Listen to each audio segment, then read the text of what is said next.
My name is Heather Feather. I am the owner of Rare Bird Medicine, and today's topic is the naked truth. There's several naked truths I'd like to talk about today. One of them is the as-is tag that comes on every being that you engage with. Every being, it's like, you're in a thrift store and every two-legged you engage with comes with an as-is tag. They come as is. So for me personally, it is never my aim to change another person. I'm not trying to change you or you or you or you or you or you or you or you. I'm going to do my best to witness what you choose and who you be. What is the content of your consciousness? What are the words you choose? Are you affirming? Are you positive? Are you loving? Are you aggressive? Are you corrective? Are you disrupted? Are you having lack of peace? Are you experience a lot of anxiety? What is the reason for that? Is it because you're negativistic? Is it because you have a lot of karma because you've been negative and terrible for a bunch of lifetimes? Is it because you're struggling with up-leveling into a level of unconditional love in this paradigm, and so you've had a lot of intense lessons from that? I'm going to look holistically at what is available for me to see. I'm going to look at everything that's available for me to see, and I'm going to discern if I feel like I need to change you, then you're probably just not for me. You probably just don't belong in the garden of my life. I can appreciate your distinction. I can, there's certain things I just don't choose to learn from. It's like, oh no, that's, not everybody's my teacher. Not everybody's Sadhguru. Not everybody is what I came to learn from, And I understand that. And it doesn't mean that I am superior to anyone. Trust, Heather has never had that thought in her life, that I'm superior to anyone. That does not even remotely cross my mind. It does mean that I'm aware of I am at choice. So here's the naked truth. You are at choice. You are the chooser of your life. You are the director of your ship. You are the engager with your strife, and you are making a choice about the relationship you will have with it. How are you going to perceive your lessons? How are you going to perceive the people? And one naked truth is that some relationships that we can choose to engage with are just not that healthy for us. I'm constantly looking at, when I engage with another two-legged, and I'm doing this from a space of absolute responsibility for me and who I be. As somebody who is pretty mutable and pretty changeable and pretty adaptable to my environment, there are some beings I can get around that are making low frequency, low vibration choices about how they're living their life, how disciplined they are or are not being, how much they are caring for their vessel, being self-respecting, self-loving, self-caring, something that has been an active practice for me for 45 years to get into a space to where I actually have a very secure and healthy rhythm of self-care, self-love, self-attentiveness now. And it's actually at my highest level at this point in my life. At 45, I have more mastery than I've ever had ever before in the choices that I'm making that are stewardship of my physical, mental, emotional vessel. So I'm going to look, if I'm choosing to bring someone into the garden of my life, which I am the gatekeeper of, when that person comes into my life, do I find that I'm being exposed to lies? Do I find that I'm being exposed to, now I want to drink all the time, now I want to get high, now I want to disconnect from my emotions? Do I find, I'm going to look at who I'm being in relationship to the entities that I've let into the garden of my life, the garden of my mind, the garden of my soul, the garden of my heart, which I am the steward of. I am the steward of this being to the highest magnitude. There is no other entity that will ever be a more complete steward of this flesh costume, this physical body, this mind, this heart, this spiritual self than me. So if I'm wanting to change you, then probably we're not a frequency match because it's not my job to change. I'm not the steward of your evolution and your growth, And there are a lot of people that they just don't get me. They don't understand me. I might talk about astrology. I might talk about numerology. I might talk about a lot of different things. Now as I'm looking at the doshas through the Ayurvedic studies that I'm receiving, I might talk about these things as I study them. I spend much of my life studying things. But there are people that will hear me speak on these things and they think I'm describing their entire being, you know? I've never in my life said, I completely know your entire being. I know everything you are, and as I speak about the stars, I'm speaking about all that you be. Because I see this thing, I see.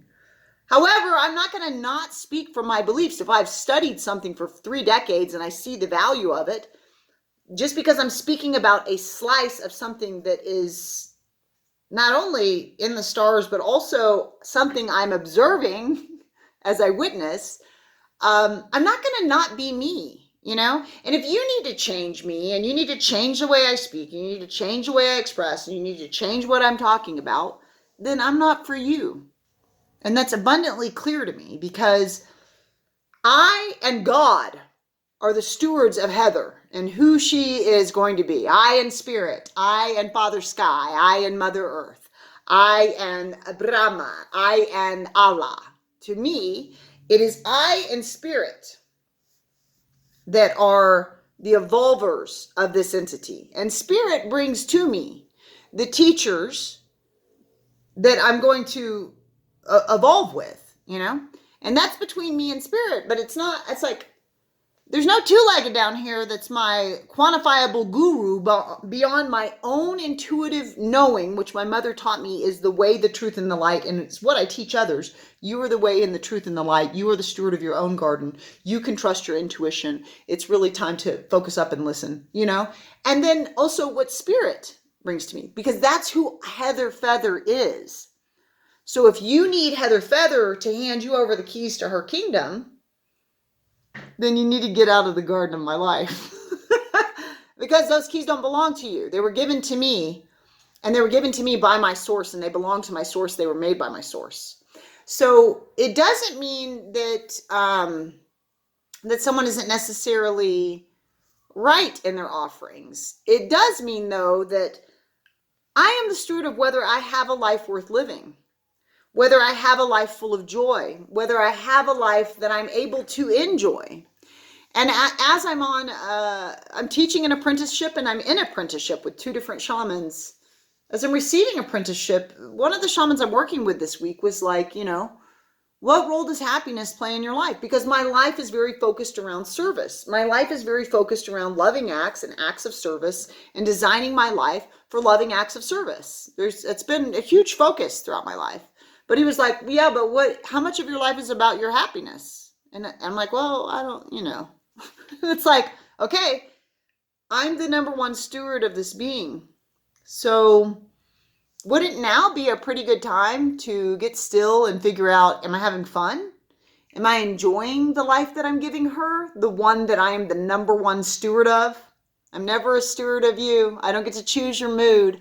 I don't get to choose the way you perceive me. I don't get to choose if you put me in a box or if you're open to understanding how much I be, just as I would like to do with you and you and you and you and thee and thee and thee and thee, because we are so much more than any story an ego can tell in the labeling of another. But I do know that, like, my joy, my enjoyment of life, I am the steward of. And here's the naked truth. I'm the steward of the gateway to Heather. And that means I'm the steward of going, I don't really choose this. When I engage with you, I notice, because I tend to be a pretty susceptible, mutable, changeable person that mutates into the fields that I'm in, I make lower vibration choices. I make unevolved choices. I tend to get into less evolved conversations. And I am the steward of whether or not I'm going to choose to expose myself to that which constantly activates devolved states. I can also be alone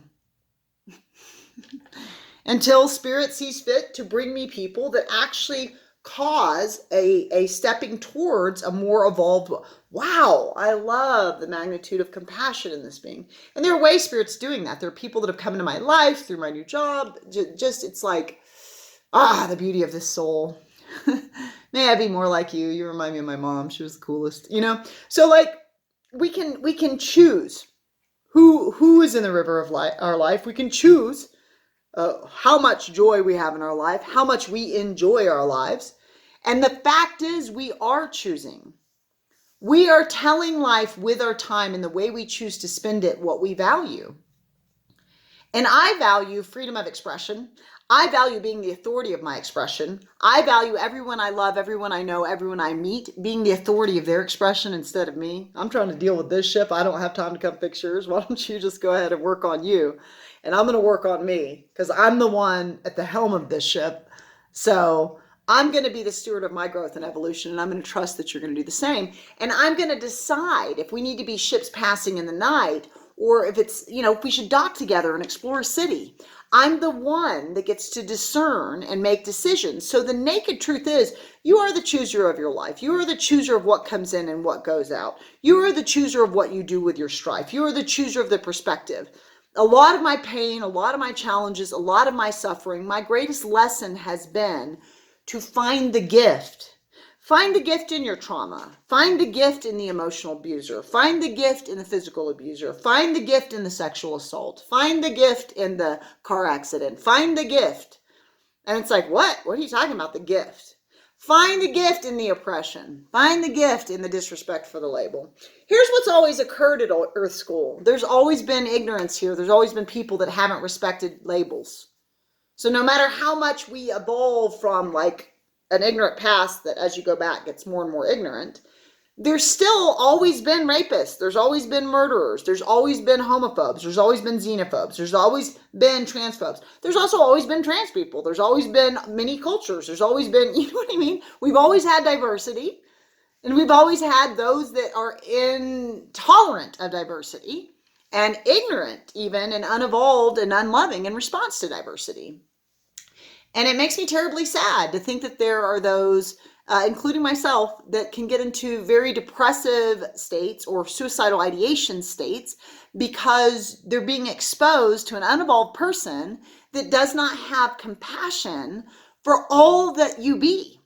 They just see a slice of you and your living tree and they go, I don't like it, that's too brown. I don't like it, that's too white. I don't like it, it's too female. I don't like it, it's too male. I don't like it, it's genderqueer. I don't want to have to learn pronouns.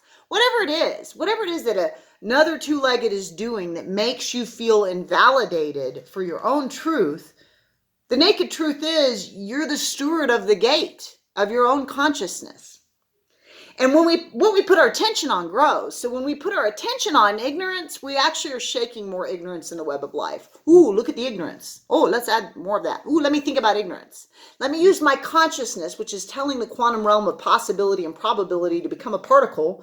You know what I think? Quantum realm, quantum field, ignorance. I'm thinking about ignorance. Let's add more of that in here. No, thank you. Instead, let me be compassionate with those that are in infancy and they're learning. And let me remember they don't necessarily need to come in the gateway of my life. I prefer to be around those that are compassionate, accepting, loving, understanding, seeking to understand, as outward focused as they are inward focused.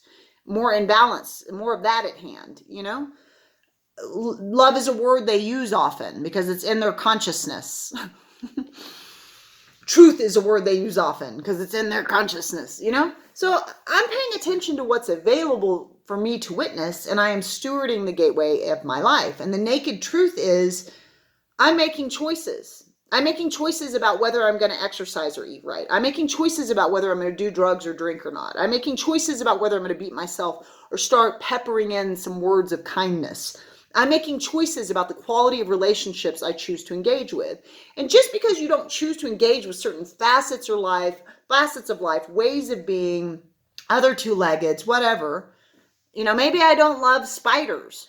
It doesn't mean I have to hate spiders. Also doesn't mean I have to fill my house with spiders because I don't like spiders or, I don't understand them. I mean, bless Iktomi and trickster medicine. But it's like there's this idea that we are not empowered to choose again. And there's the naked truth.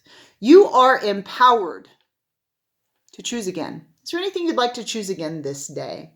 You can always subscribe to Rare Bird Medicine on YouTube, like and comment there, and there are always services at rarebirdmedicine.com. May you choose wisely, and may you find that your choices lead to your joy. Blessed be.